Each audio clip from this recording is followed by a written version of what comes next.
it's me, Sierra with WTI. I have to talk to you about this incredibly soft and comfortable onesie I got.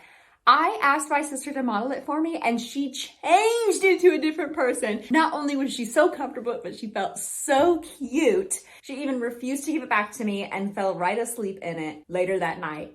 This onesie is so perfect for lounging around the house. She also loved the fact that it didn't have feet attached to it, and she was able to put her shoes on and run around like a crazy person. Like, where is she even going? I just told her to walk outside and she was off.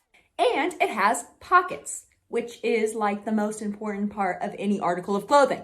I'm telling you, I could not get this girl to come back inside.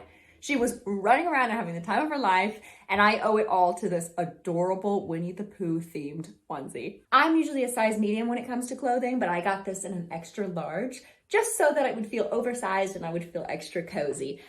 And I must say, I feel super cozy. And that is just my point of view.